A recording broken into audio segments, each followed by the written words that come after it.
Hola, soy Juan Pablo Raba y junto a Celia, plataforma líder en Latinoamérica para el cuidado de la salud mental y el bienestar emocional, te damos la bienvenida a Los Hombres Sí Lloran.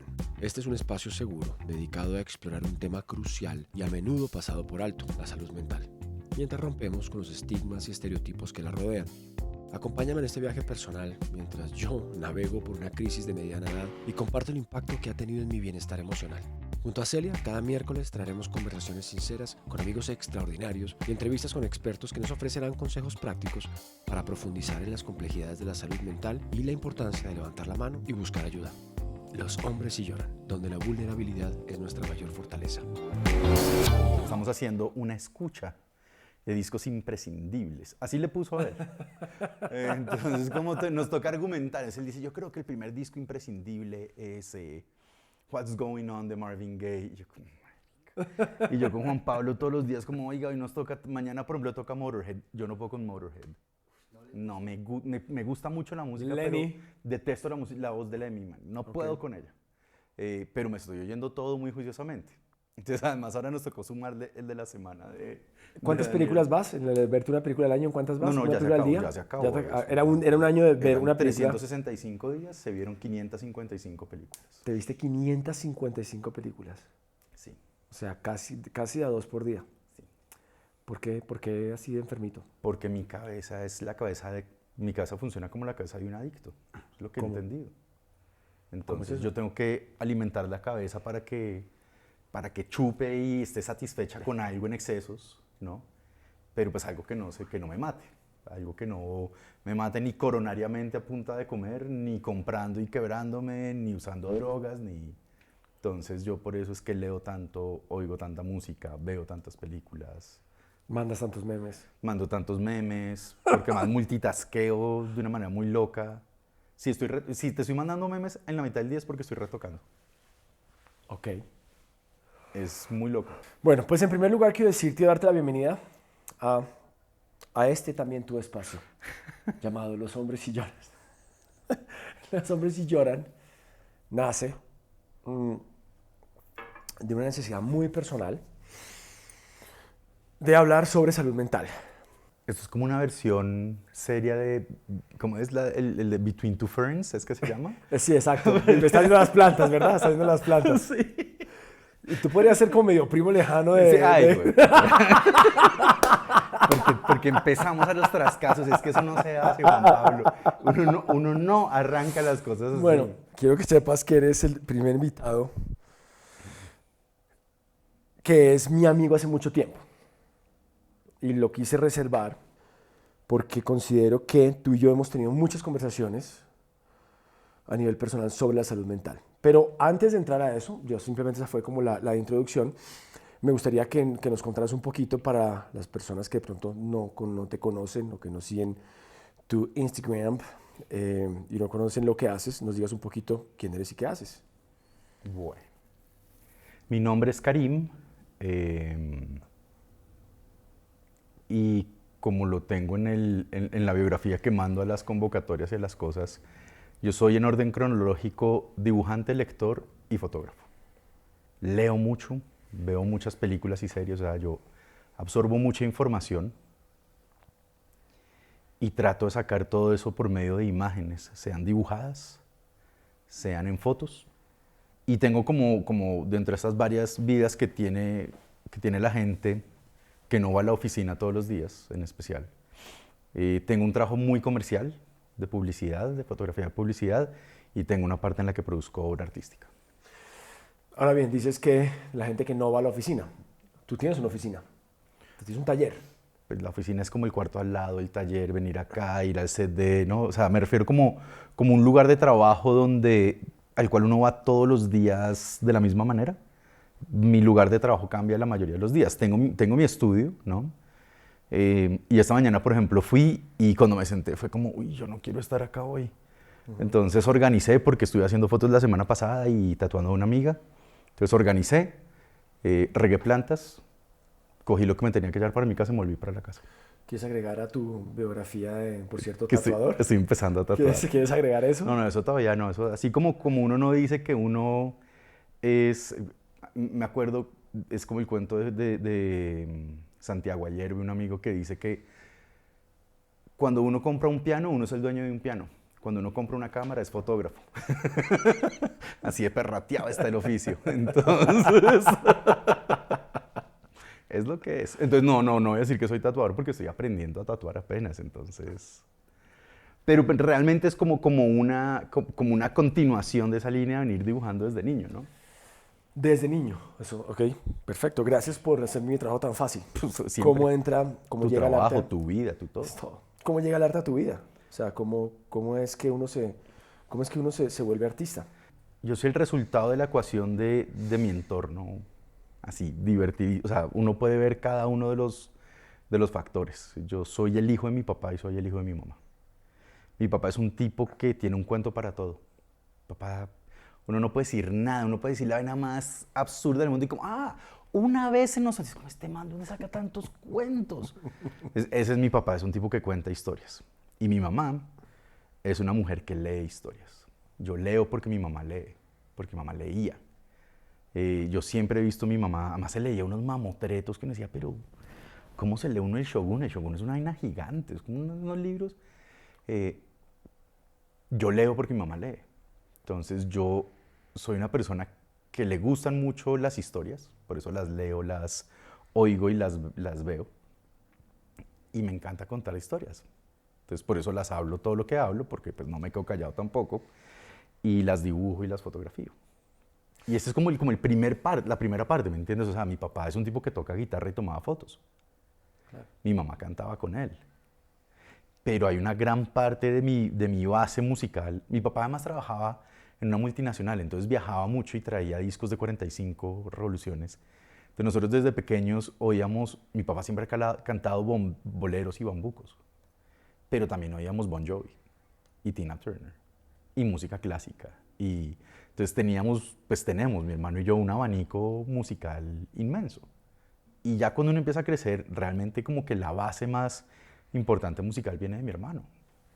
Mi hermano es otro de los factores que a mí me construyó. El primer cuadro que yo vendí estaba titulado A Forest por la canción de The Cure.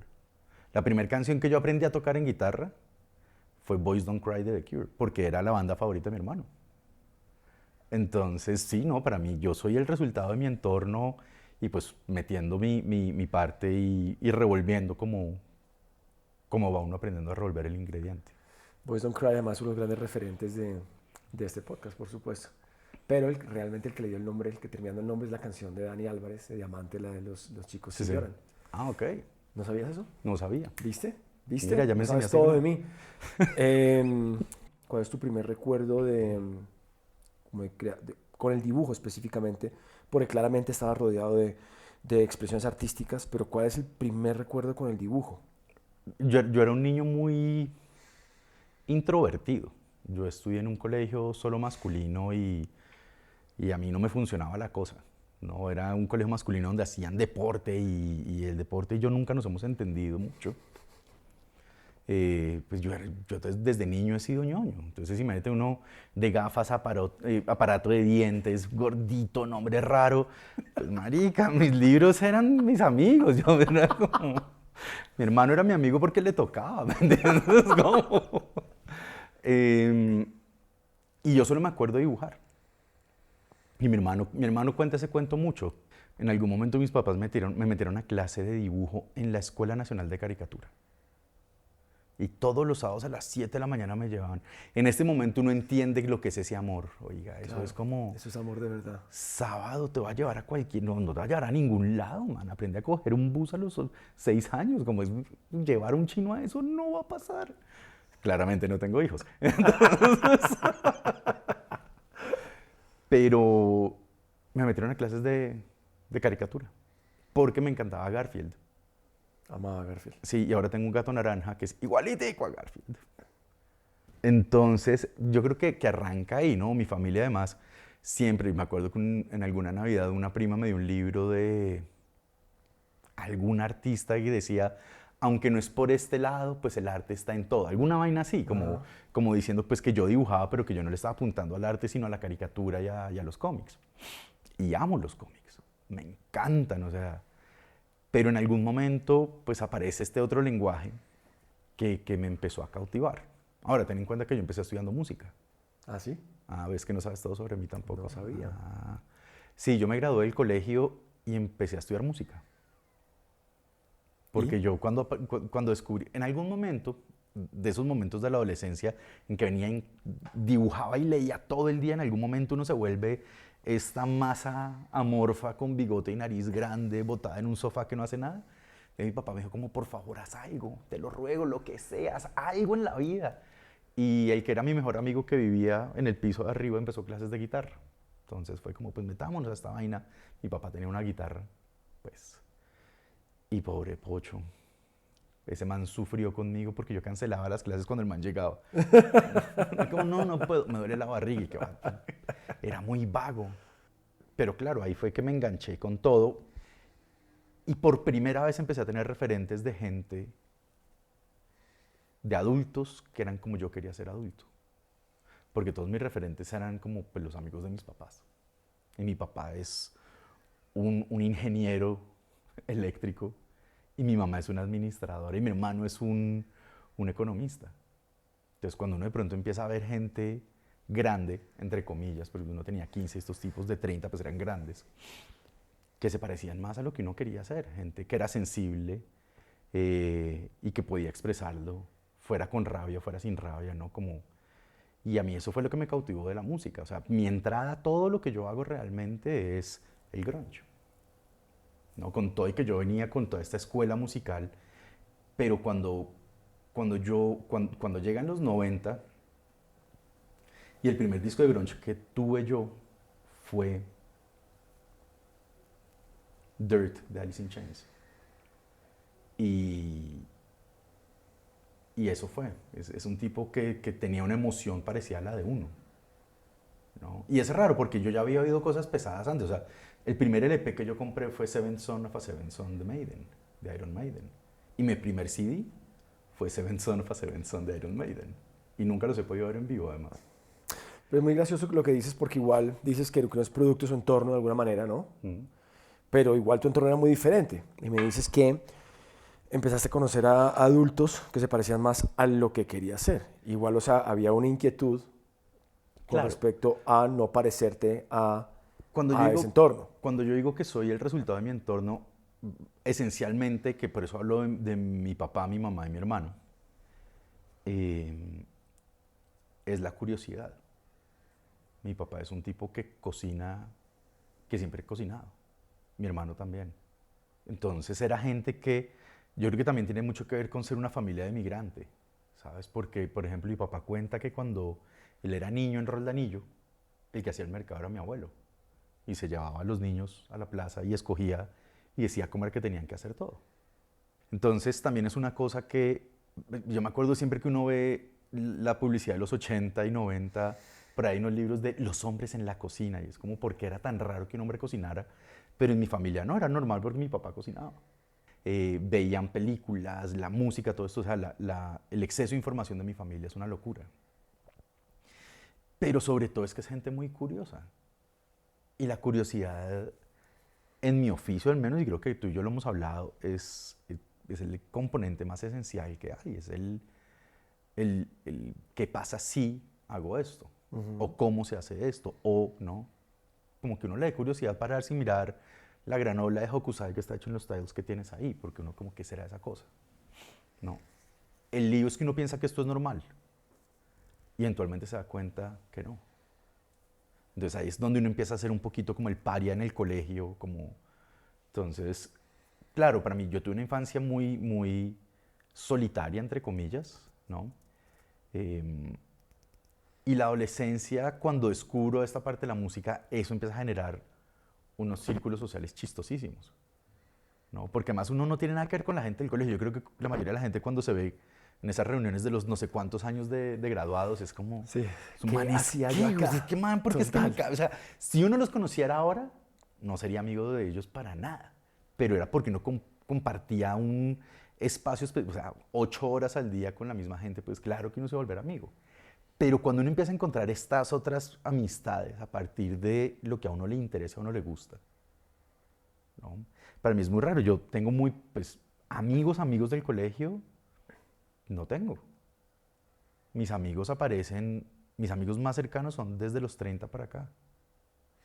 Sí, las etapas cambian definitivamente. Entonces, yo creo que aquí podemos develar. Ahora sí te voy a contar por qué te traje. Ajá. Te traje por dos razones. Empecemos con el apartado A. La primera razón por la que te traje, por la que quería que fueras invitado a este espacio, es porque, en primer lugar, eres como la cita de Borges, que Borges decía que él había leído más de lo que había vivido. Y es que tú eres la persona que yo conozco que más ha leído. Que más ha leído y que además se acuerda de todo lo que leyó. Porque una cosa es leer, yo leo mucho, pero a la semana fácilmente también puedo estar olvidando todo lo que leí. Pero te puedo contar acá un paréntesis. Sí, claro. Con la muerte de Paul Auster me di cuenta que he leído, me falta leer un libro de Paul Auster. Y me acuerdo de 3. Entonces mi cabeza me está diciendo, ¿será que no leemos todo Paul Auster otra vez? No le digo que es que la gente que vive acá adentro, hermano, es un tema. Wow. Calme esa bestia. ¿Cuántos libros tiene Paul Auster? No sé, tiene un montón. Un montón. Chorrero, pero bueno, ya veremos qué pasa cuando termine el que estoy leyendo. Bueno, por qué quería hablar contigo, o sea, desde ese conocimiento, desde tanta lectura, desde tanta información, desde tanta serie vista y desde tu propia experiencia, por supuesto, que finalmente es la que vamos a hablar. Quiero hablar contigo sobre la salud mental y el proceso creativo. Porque hemos hablado, y los dos sabemos que hay momentos en los que la vida se pone difícil. Y vamos creciendo, y la vida sencillamente tiene una forma de revelarse a través de las experiencias, del dolor, de la pérdida, ¿no? de los miedos, las angustias, los afanes. ¿Cómo es balancear ese proceso creativo, ese proceso curioso, ese proceso en el que tienes esa necesidad incesante de crear y sacar esas ideas de tu cabeza, con de pronto no sentirte tan bien, o tener días en los que realmente no tienes ganas? Pues mira que antes era más fácil producir cuando estaba mal. No me preguntes por qué. Antes era un motor buenísimo. Entonces aparece también un factor, ¿no? como este componente de masoquismo de, claro, si yo no estoy del todo bien, produzco más ideas y produzco más imágenes. Y eso es lo que tengo que hacer. Wow. Pero yo creo que más o menos desde hace unos 8 años eso dejó de funcionar. Entonces cuando estoy mal, simplemente no hago nada. Como que ya el proceso, como que también yo creo que es un poquito, ha sido un poquito la respuesta a no puedo seguir siendo así de masoquista, ¿no? Porque yo tuve unas etapas de mi vida en las que me he hecho mucho daño físico, mental y emocional a mí mismo con tal de tener un resultado, sean producir más, por ejemplo, o que lo emocional y mental duela menos. ¿Cómo se hace uno? No tienes que responder si no quieres, pero ¿cómo se hace uno daño físico, Cortándose, mental, por emocional? ejemplo, yo me corté mucho en la vida, antes de que estuviera de moda. ¿Si te sirve algo? Mírelo, No, no, no no. se iba a reír. No, no, no. Es que yo también. Ah, Yo a los 10 años, tenemos tanto en común. ¿viste?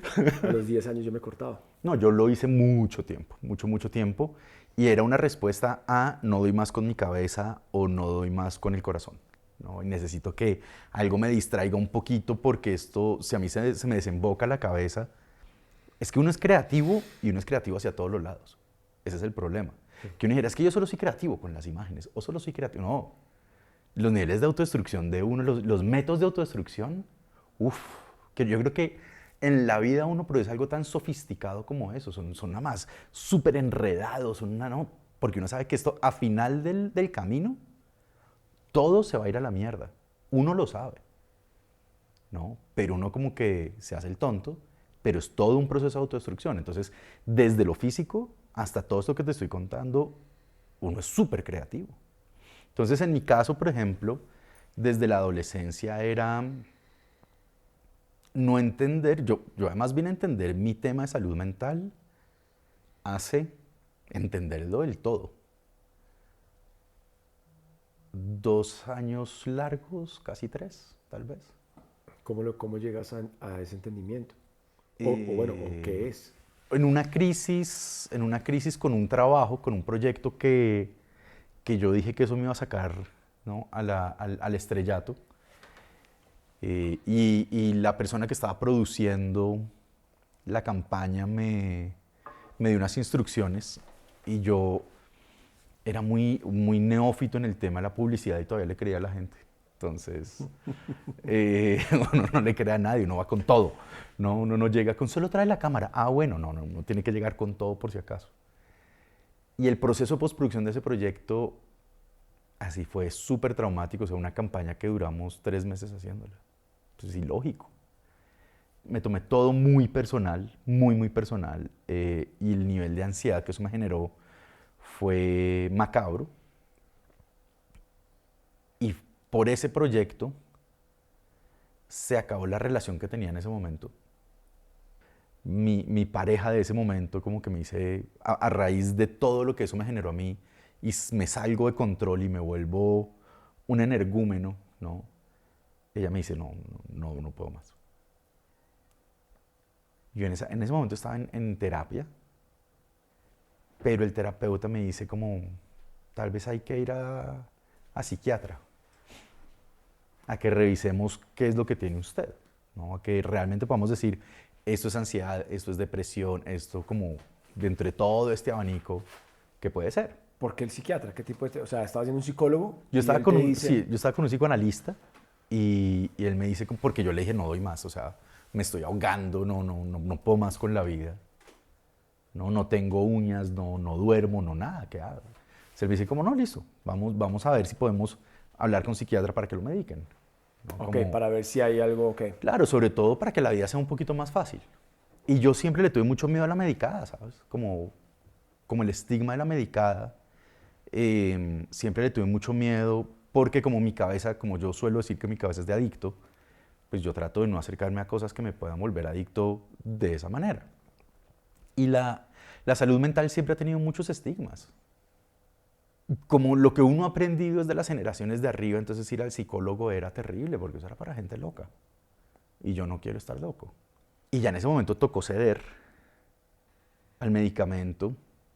Y es muy raro, eso lo hablaba en estos días también, encontrar terapeuta, encontrar psiquiatra, eso es más difícil que encontrar pareja, hermano. Eso es como, entonces uno llega donde el primero y es como, y después va donde, y no encaja, y como, no, como, en algún momento estuve con uno maravilloso.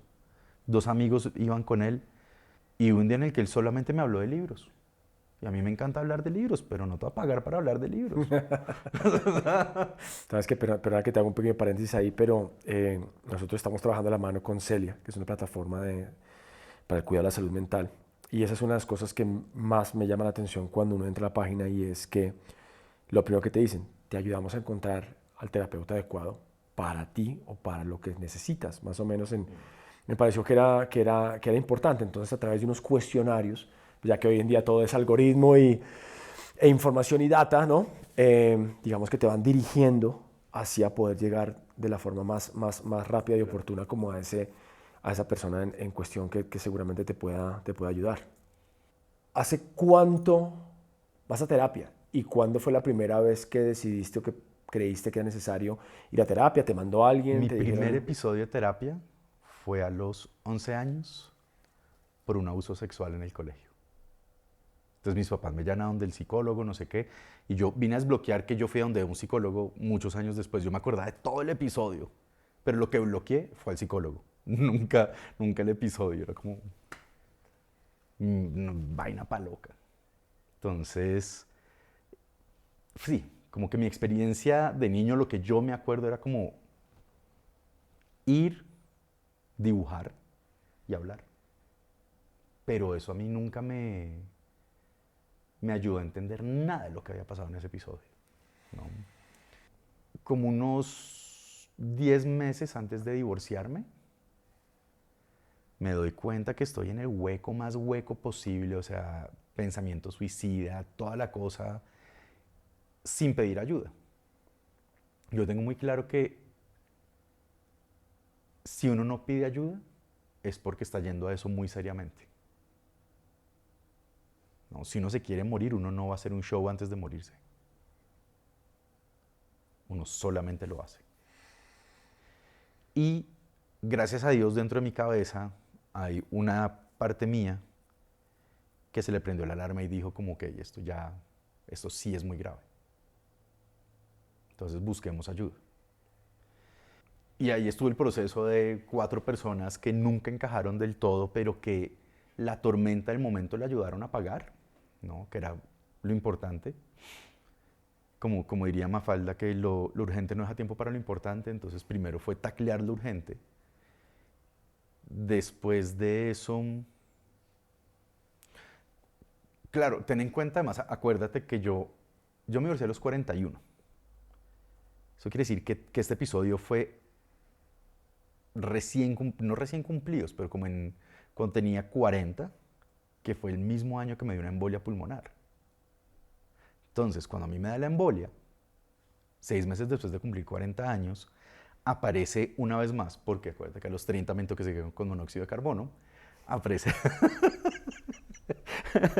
¿Cómo has tratado de morirte? Y en el siguiente episodio de... Entonces, cuando cumplí 40, mi cuerpo decidió que metámosle un poquito de alegría a esta cosa y me da una embolia pulmonar. Hoy me quité mi cosito de acá para que no saliera en cámara. ¿Qué es el cosito de ahí? Yo tengo una bandita acá con todos mis sí, con los datos, datos, diciendo que estoy anticoagulado, todo eso. Pero claro, no fue dramático, ¿no? O sea, no fue que me hubieran encontrado botado en algún lado. No, fue como un dolor durante unos días. Yo pensé que era una osteocondritis. Bueno, finalmente me dicen, tiene un coágulo en el pulmón, hermano. Entonces empieza también una travesía de entender que uno es adulto, que uno ya no tiene 20 años, que uno no es inmortal y que el cuerpo empieza a pensar solo. Cuando uno tiene un hematólogo y un neumólogo en el teléfono, uno ya es un adulto. Y como ahorita neumólogo y hematólogo se los tengo, güey, porque eso está en el teléfono. Es como, ¿qué conversación? ¿qué es este nivel de vejez? Pero es que uno nunca se siente de ese, no. Entonces, finalmente llego al hematólogo que me dice, después de 8,000 exámenes, esto es genético. O sea, en usted hay un gen que se prendió y decidió ser trombofílico. Y por cierto, es muy raro ser trombofílico. Es muy común en las mujeres porque es un efecto secundario de las pastillas anticonceptivas. Wow. Ahí te va el patriarcado como es. Wow. Y por eso es tan extraño también encontrar mujeres, ¿qué es lo que soy yo? Trombofílico, hemofílicas. La mayoría de los hemofílicos son hombres. Pero pues como, ¿por qué no? Pues vámonos al que es raro. ¿Eres hemofílico también? Yo soy trombofílico. Pero como yo tomo pastillas anticonceptivas, como yo tomo pastillas para anticoagular, Sí. si yo me corto, por ejemplo, la semana pasada, creo, no hice las fotos, que cambié todo el estudio, me corté 5 veces en 3 días y cada cortada es de media hora uno como con algo puesto para que medianamente pare. ¿Cómo hacías cuando te cortabas? No, porque en esa época no era Ahí empieza nuestro humor negro. Juan Pablo, por favor, ¿te imaginas? Al menos me habría dado cuenta desde chiquito. O sea, te como, cortabas y era como, no paras. No puedo entrar al recreo, no puedo, ¿entiendes? Pues ahí te va un dato bonito, y es, yo, pie de página, yo estoy tatuado en donde me cortaba. Cuando yo empecé a tatuarme los brazos, yo estoy tatuado, ¿no? Empecé a hacer solo flores, porque yo me hice un jardín sobre mis heridas. Porque yo entendí que tenía que encontrar cómo montar un sistema de contrasabotaje en mi cabeza, ¿no? Si yo tengo el que me sabotea, que es el que se corta, tengo que encontrar el que entiende que esto va a pasar y empieza a planear alrededor para que no pase. Entonces me empecé a tatuar, porque yo no le iba a echar cuchillo a una vaina que me ha costado tanta plata y tanto tiempo. Entonces... No te digo que yo te puedo sustentar lo que sea. Maldita sea. Te odio por ser tan talentoso, tan creativo y hasta para tener una palabra. Pero yo empecé a tatuarme por eso. Por eso, o sea, empecé a tatuarme era para tapar las heridas, para no seguir cortándome. Y en algún momento, además yo siempre dije que iba a hacer la camiseta, ¿no? Y ya me tatué los Te vas dedos. hasta la uña. Sí, ya. Pero por eso tengo flores y pájaros. No, Jardín sobre mis heridas. eran las cosas que me iban a cuidar. Uf. Entonces, claro, cuando finalmente, mejor dicho, me da cumplo 40. Entonces, pues sí, el cambio de piso sí tiene unos significados importantes, ¿no? ¿Qué fue para ti? Bueno, además del cuerpo que te empieza a No, hablar. primero entender la adultez, ¿no? Entender que uno ya es lo que cuando uno era niño y adolescente pensaba que era ser grande rayando en viejo. Y de pronto es como, puta, pero yo no me siento tan viejo como pensé que era esta gente, ¿no? O como me veo. O como me veo, en su efecto. Pero entender que uno ya es grande, con lo que eso implique. No, porque gran parte de la adultez para mí ha sido desmantelar los conceptos que tenía sobre lo que implicaba ser adulto. De nuevo, los adultos que yo tenía cerca eran mis papás y sus amigos y la familia. Y no había nadie como yo. Entonces esto era gente seria, que siempre tenían camisa. O sea, los adultos siempre usaban camisa, no camisetas. ¿Cuántos adultos conocía uno tatuados? El que era preso por allá y marino, como decían los papás. Es como, no, es que después uno entiende pues que de eso se trata los relevos generacionales, ¿no? Pero cuando uno llega allá de pronto dice como, pucha, esto, yo nunca pensé que yo iba a llegar a tener 40 años. No porque pensaba que me fuera a morir, no, sino porque era como tan lejos en la vida que eso no iba a pasar nunca. Entonces imagínate, cumplo 40. 2 años antes había perdido una bebé con mi ex esposa, que es como el principio ya de mis depresiones y de todo este espiral hacia abajo de mi salud mental. Después me dio una embolia pulmonar, porque echémosle agua caliente a la vaina. Y después me divorcio. O sea, fue un deleite, fue un ¿Para qué hacerlo deleite. fácil si puede ser difícil? Exacto. Como si acá están las escaleras, ¿por qué nos vamos por allá donde no hay camino y todo que es pura abrir trocha? Y eso ha sido lo que a mí me ha pasado en la vida, ¿no? Como no sé si lo estoy escogiendo inconscientemente, no sé, te digo la verdad, no sé. Pero tal vez así ha sido mucho más fácil entender quién soy y quién quiero ser. ¿A través del dolor? A través de las cosas difíciles. Yo creo que las dificultades tienen unas vainas divinas, ¿no? En términos internos, uno entiende mucho quién es uno, ¿no? Cómo reacciono yo, porque uno siempre dice como, no, si a mí me atracan, yo me voy ahí. Y cuando lo atracan a uno ¿qué hace? Uno defiende a los niños. Pero uno siempre tiene esta imagen de uno, ¿no? Y es como, uno no sabe esa vaina sino hasta que pasa. Tal cual. Entonces lo primero es como empieza uno a encontrarse con estas situaciones en que realmente uno de pronto dice como, ah carajo, yo era este tipo, no el que yo pensé que hacía esto, sino este otro que funciona es así. ¿Me gusta o no me gusta?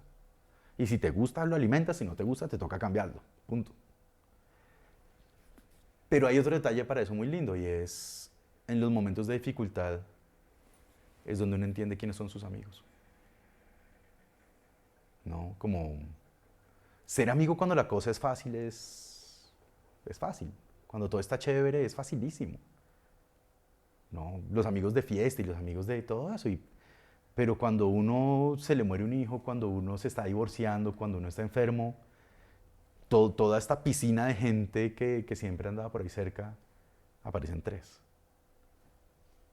Entonces, a eso me refiero, como que las partes difíciles de la vida le dan un insight y una capacidad de conciencia tanto de uno como del entorno que uno ha generado.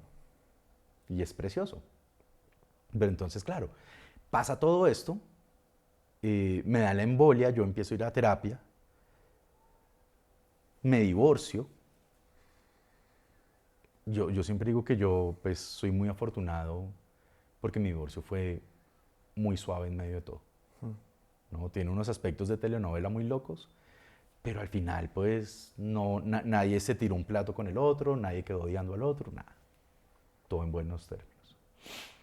E irme en un apartamento pequeño con 4 gatos. Y llega la pandemia.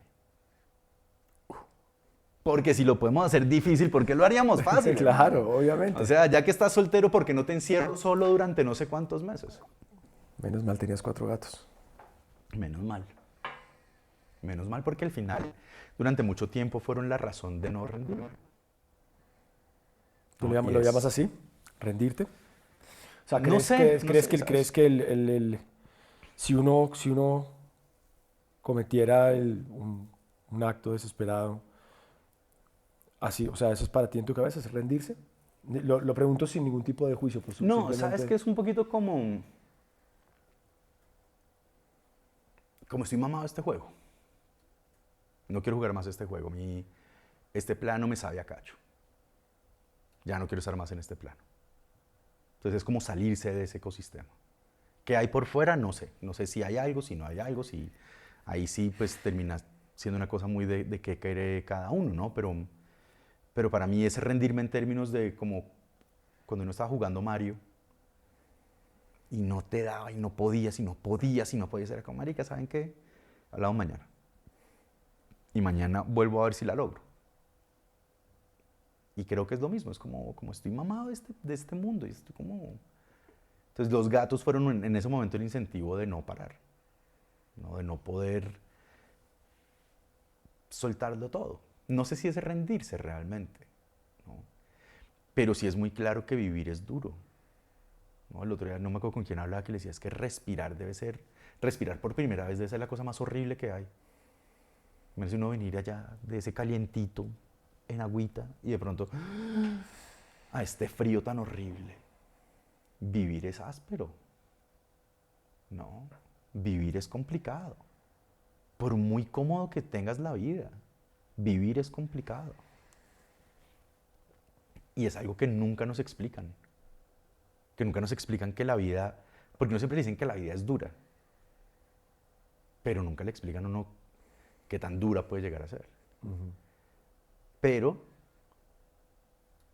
para mí lo más grave es que tampoco le explican a uno que así como está este lado tan horrible, está el otro lado, ¿no?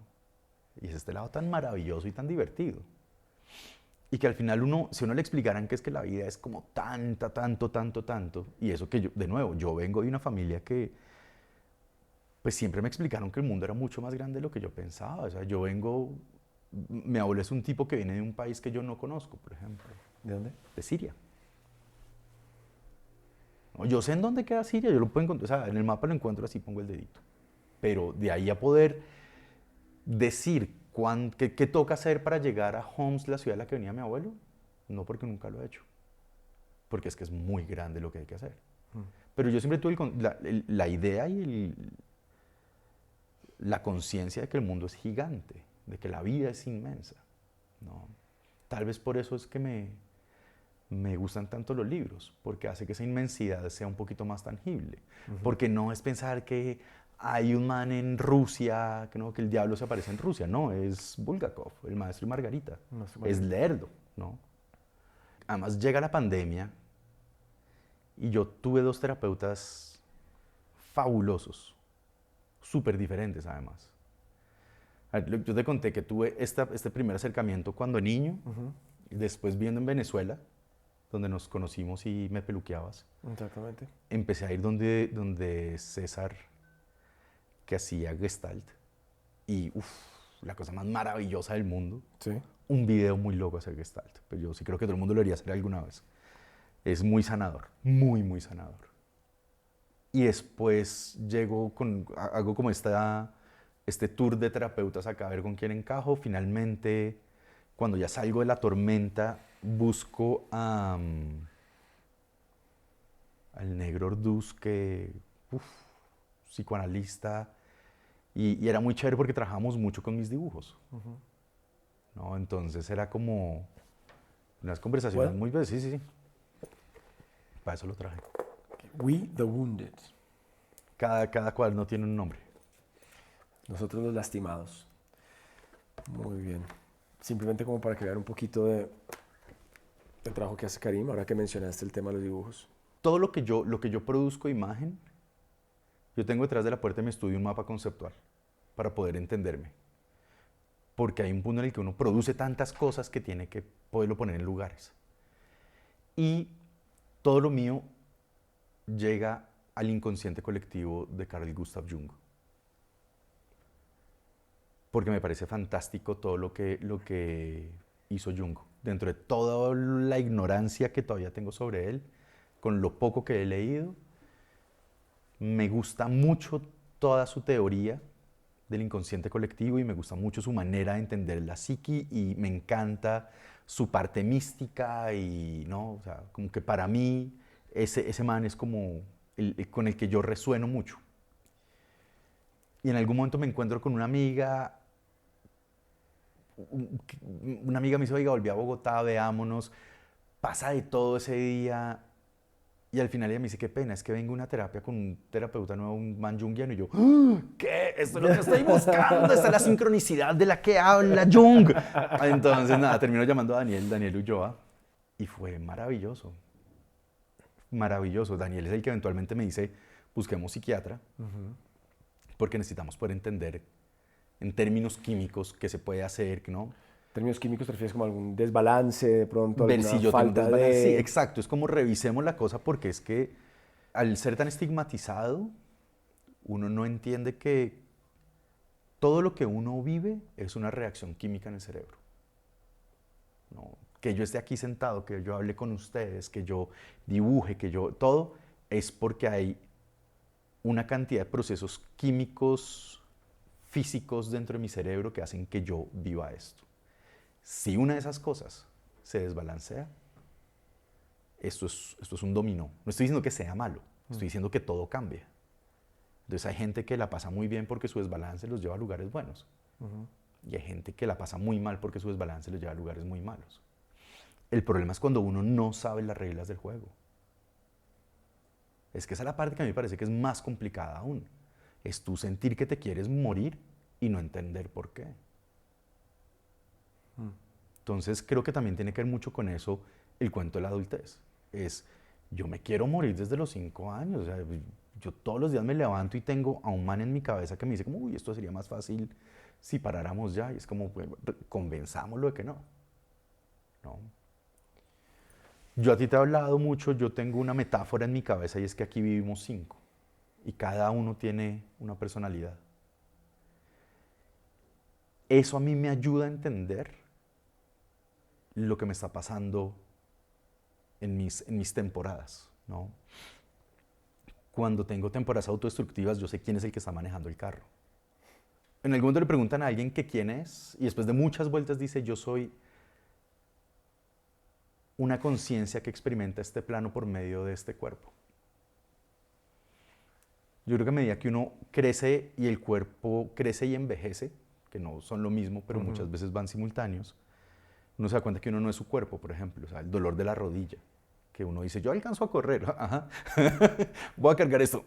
Ya no más, amigo. Ya no puedes cargar, amigo. Ya, exacto. Yo lo siento en saltar. Este dolorcillo del brazo, del cuello, ¿no? Entonces, el cuerpo, uno no es su cuerpo.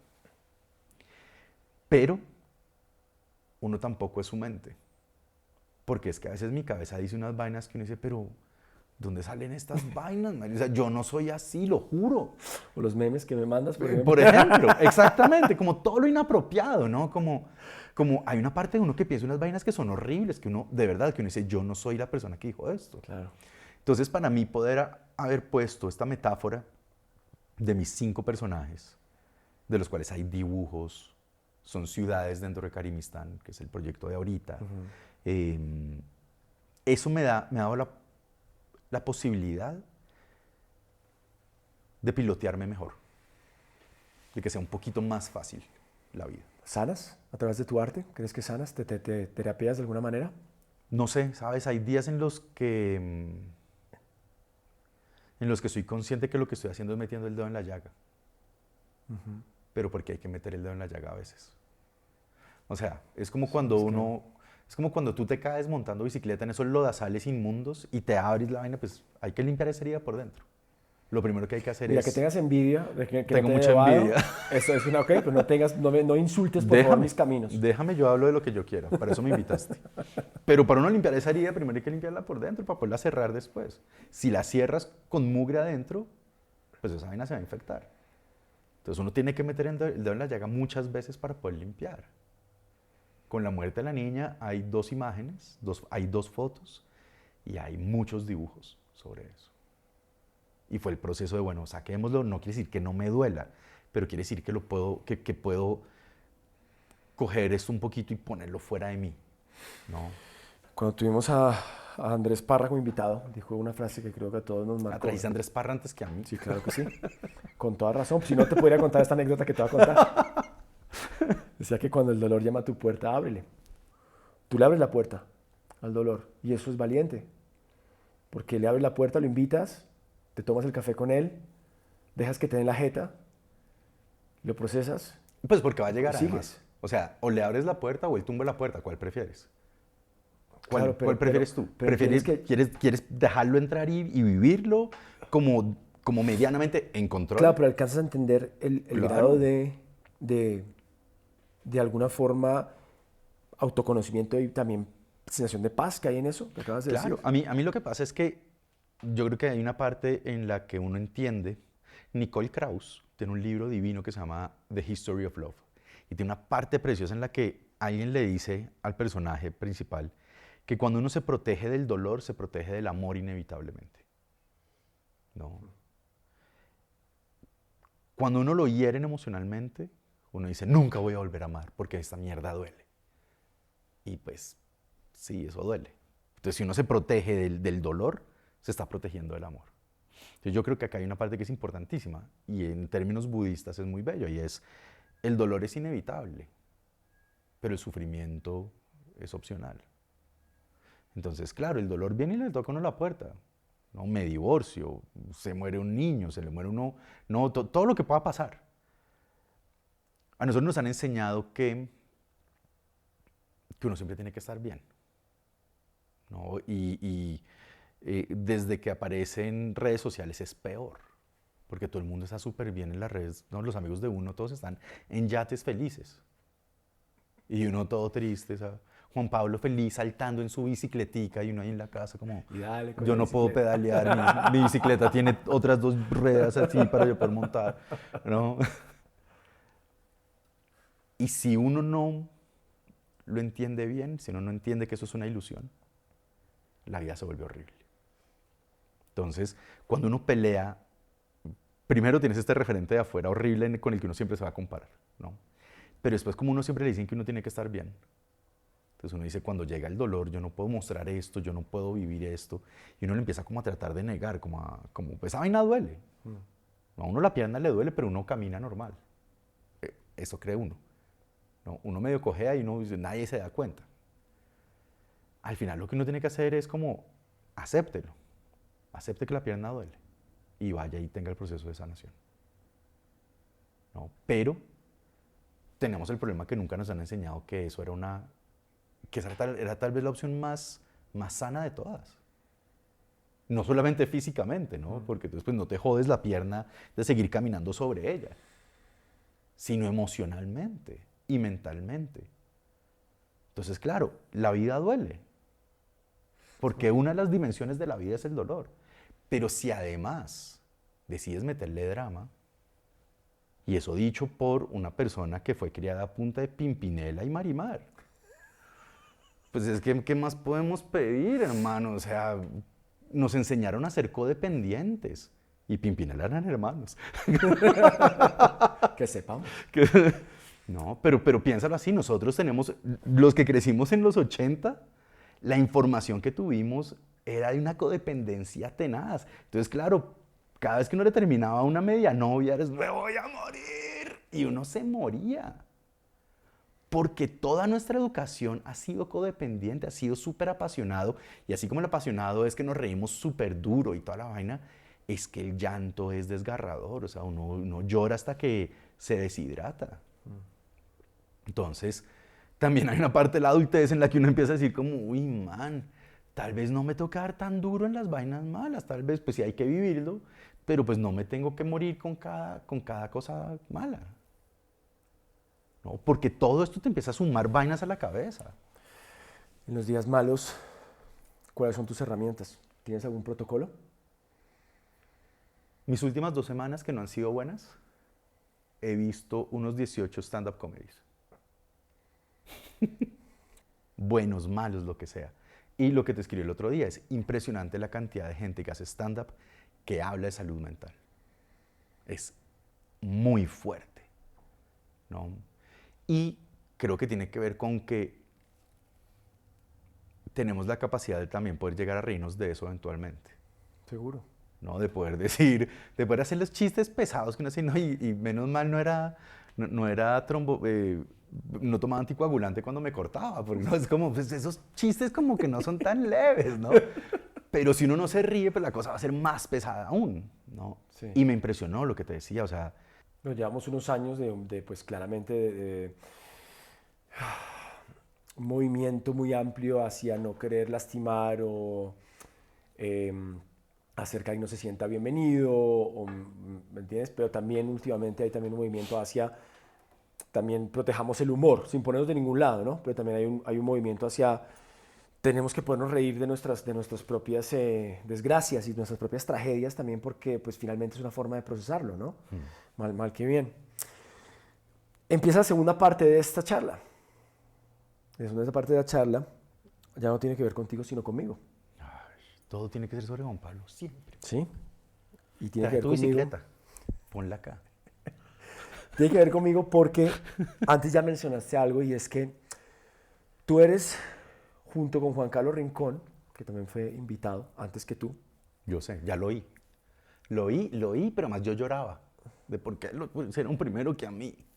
Quiero que sepas. Y por eso te dije, te tengo una crítica destructiva. Mira, Pimpinela.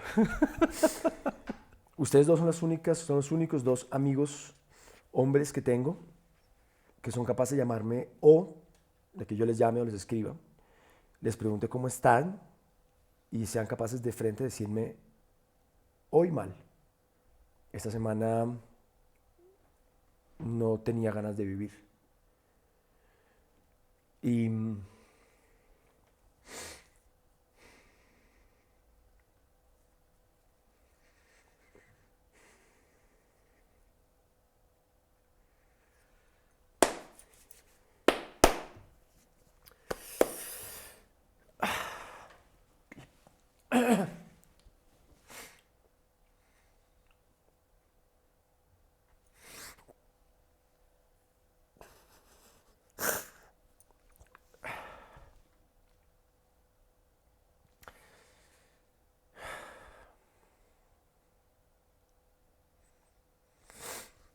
Y para mí eso requiere mucho valor. Y entonces admiro mucho a la gente que tiene el valor suficiente de decir que tal vez esta semana no. Y que de todas formas encuentra manera de decirle a ese que te está piloteando esta semana: de pronto sí hay algún motivo para seguir adelante. Llámese los gatos, llámese mis amigos, llámese lo que sea. Entonces, digo que esta entrevista, esta parte es para mí, simplemente porque eso me hace, además de admirarlos mucho, sentirme acompañado. Sentirme que si llego a estar yo ahí, lo puedo hacer. Y me pongo muy emocional simplemente porque, como te dije alguna vez, y les dijo también a Juan Carlos, si eso pasara, yo los extrañaría mucho, te extrañaría mucho. Y tal vez solamente el hecho de pensar que pudiera llegar a pasar me emociona de esta manera. Entonces, la segunda parte de la entrevista es para agradecerte, porque en los momentos malos míos, tú siempre has estado ahí. Y has estado de verdad. Y has estado también a la distancia, que es algo que también quería. Las lágrimas son actuadas, por cierto. Yo sé, oye, estaba esperando todo este tiempo para hacerte ese chiste, pero... Oye, pero... tienes todas estas vainas acá y no puedes tener una caja de Kleenex. ¡Qué tacaños, marica, de verdad! ¿Quién produce esto, no? Ahí me pagan por esto. Caramba, perdí el hilo. ¿Qué estaba diciendo? Recuérdame qué te estaba A diciendo. la distancia. A la distancia. Y es que muchas veces pensamos o postergamos esa hablada importante porque pensamos que, no, pues si le voy a decir a un amigo que esta semana no tengo ganas de vivir, mejor se lo voy a decir en persona. ¿Y qué pasa cuando esa semana no llega? ¿Qué pasa cuando esa oportunidad no llega? Pasa que lo que hemos visto una y otra vez es como que no encontramos por dónde simplemente esa válvula de escape que a veces necesitamos y que a veces solamente es eso, es un café, es un meme, es simplemente la respuesta a, oiga, estoy acá. Tú siempre has estado ahí por mí y yo te lo agradezco mucho. Pues de nada, Juan Pablo. Muy bien, cariño. Yo creo que ahí aparecen unas cosas importantes, ¿no? Y es uno poderle decir a sus amigos que los extraña. ¿No? Como que hace mucho tiempo trabajé con un tipo, y mentira, ni siquiera llegué a trabajar con él. Íbamos a hacer un proceso también. Nada, fui a ver cómo era la cosa porque era muy costoso, ¿no? Fue recién, se murió la niña. Y una de las cosas que me dijo el tipo, yo ni siquiera me acuerdo cómo se llama él, pero se me quedó una cosa en la cabeza muy interesante que él decía, que es que a los hombres nunca nos enseñan a ser hombres. O sea, él decía, piensen en las mujeres. En términos sociales, esto va a tener un contenido de patriarcado tenaz y esto va a ser machista, pero si uno mira como los juguetes de las niñas de nuestra generación, siempre era como cocina, bebé, como las criaban para que cuando grandes cuidaran. No, y era como, porque esa era la función de la mujer, como lo veían, era que eran las que mantenían la cosa andando emocional y físicamente, no monetariamente, no, sino eran las que tenían que cuidar y se cuidaba por medio del nurturing, ¿no? Del abrazo, de la crianza y de la comida y de esas cosas. Entonces los juguetes de las niñas siempre eran eso. ¿Y las de los hombres? La pistola, Los carros. la pala. Nunca nos enseñaron a ser hombres. Entonces de pronto uno se encuentra con una adultez a los 40 de puta, ¿y esto cómo se coge? O sea, Nos enseñaron a tener un oficio, a buscar un oficio. Y eso, ¿no? Y eso porque esto viene mucho después, pero uno jugaba era a darse garrote, o sea, a golpearse. No, nunca nos explicaron cómo iba a ser hombre. Y ser hombre, al igual que ser mujer, ya lo entendemos que pues es la latitud, ¿no? El espectro de eso es pues inmenso. A mí me gusta mucho esa palabra, claramente. ¿Inmenso? Inmenso, es una gran palabra. Pero nunca nos explicaron cómo era hacer esto. Y no me refiero a cómo se hacen los impuestos. No es eso. Es entender que dentro de todo lo que implica ser un ser humano, no importa cómo me identifique yo, tengo unas posibilidades fantásticas hacia cualquier lado, vuelvo y digo. Así como he sido inmensamente creativo con mi autodestrucción, mi creatividad con poder manifestar amor es inmensa. Entonces por eso es que jodemos tanto con lo de los memes, ¿no? Pero eso uno puede decir a sus amigos como, man, me haces falta, ¿cuándo vienes? ¿No? Como, y además caer en cuenta que uno de los amigos le hacen falta y es decirle como, hey, ¿cómo estás? ¿No? Dos de mis grandes amigos, a uno no lo veo hace más de 10 años. Y supuestamente iba a venir ahorita en diciembre pasado y no pudo finalmente. Y es, pucha, yo no veo a José Antonio hace más de 10 años. Y no es un tipo que le gusta llamar por camarita, por ejemplo. Mientras que tengo un amigo que vive en Canadá que lo vi el año pasado después de 14 años de no vernos en persona. Pero igual tengo este amigo Juan Pablo con el que estamos haciendo la maestría del metal, marca registrada, que cuando vino hace unos meses, lo abracé, le dije, no me tomes esto mal, pero no me has hecho falta. Porque hablamos todos los putos días. Es como, todos los días hablamos Juan Pablo y yo. Es como que lo abracé y ve como, qué bueno es poder abrazarte, pero no me has hecho nada de falta. Y qué felicidad poderte decir que no me has hecho falta. ¿No? Y uno poder despedirse de sus amigos y decirle que los quiere, no, porque de nuevo, es que solo hasta hace muy poco estamos entendiendo que eso se puede hacer en términos de masculinidad, ¿no? Porque siempre era como esta gente, como... Primero está mal dicho decir eso, pero porque es que se ven muy maricas, como así, es que ser gay era muy mal visto, es como, claro, esto era una bola de nieve, como tan, que no había cómo desbaratar esa vaina, ¿no? Entonces yo creo que esa es otra parte de la adultez, es uno poder darse cuenta que uno puede hacer lo que se le dé la gana, Y si yo le quiero decir a mis amigos que los extraño y que los amo y que los adoro y que gracias por haber estado aquí cuando puedo. ¿Por qué no? El balón es mío, ¿quién me va a parar? Entonces, pues claramente tú has estado acá para mí, ¿no? En unos momentos muy locos. Cuando yo conocí a Juan Pablo, me dijo dos claves importantísimas en la vida. La primera, que nunca se iba a acordar de mi cumpleaños. Entonces, que si era importante para mí, tenía que avisarle el día antes. Entonces, el mismo día, si es mejor. Entonces yo le aviso a Juan Pablo y le digo, como estoy cumpliendo años, sorpréndeme. Marica, te he pensado todo el día y me mandas unas vainas de eso. Como listo, fácil, ¿no? Y la otra es, y esa es la que nunca puedo cumplir del todo. Y es que cuando él no está en la misma ciudad que yo, es muy probable que no aparezca. Y esa es la que no has podido cumplir. ¿Yo te dije eso? Sí. No tan raro. Güey. Es que care verga. Excuse my French. Es que tú eras muy creído cuando vivíamos en Venezuela. Porque ¿Sí? eras muy guapo y yo estaba muy gordito de tanto comer arepa. Pero lo que voy con eso es, imagínense eso. O sea, yo conocí a Juan Pablo en el 2012 y le tenía muchos celos porque era muy guapo.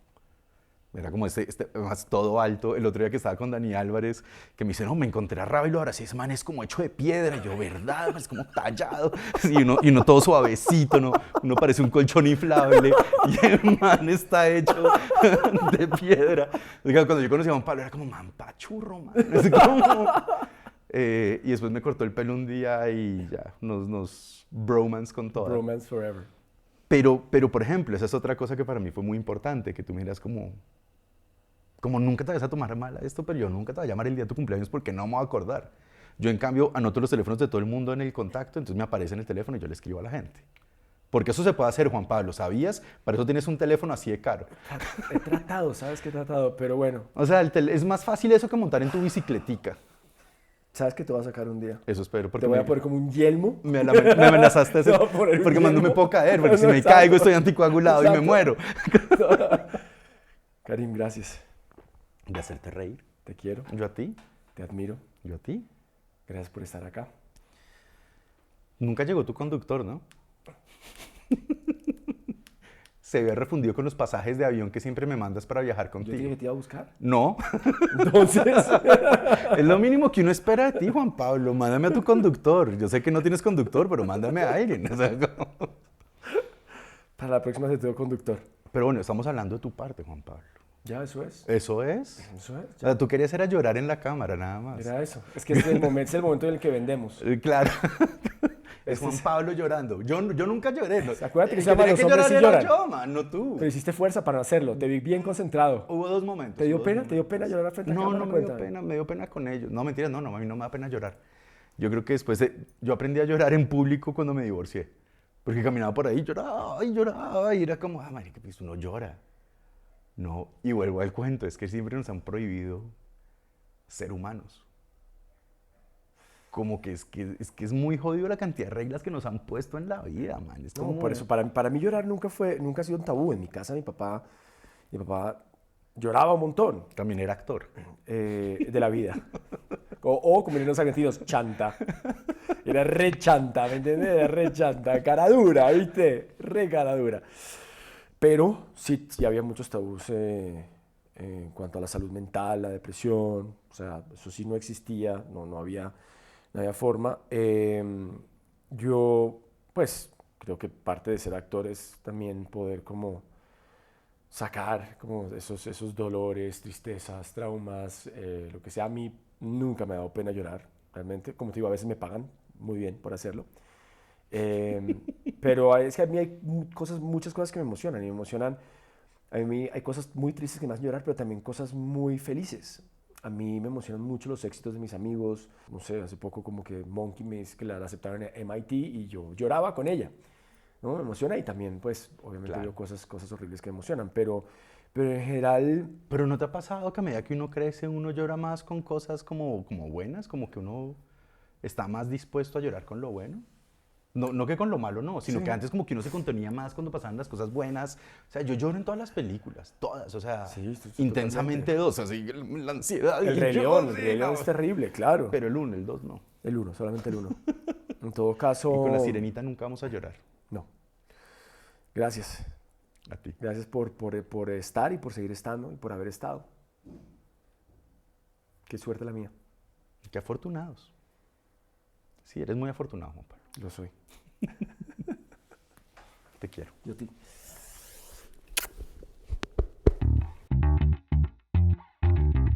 Si te sientes abrumado o perdido en tu camino hacia el bienestar emocional, o simplemente quieres trabajar en ti, en alcanzar tu mejor versión, tranquilo, no estás solo. Celia te conecta con más de 350 profesionales en salud mental y bienestar emocional que pueden guiarte y apoyarte en cada paso del camino. Además, te ofrece recursos gratuitos como meditaciones guiadas, ejercicios de respiración, diarios de emociones y mucho más. Visita celia.com o descárgate la app y encuentra el camino hacia una vida más feliz y conectada.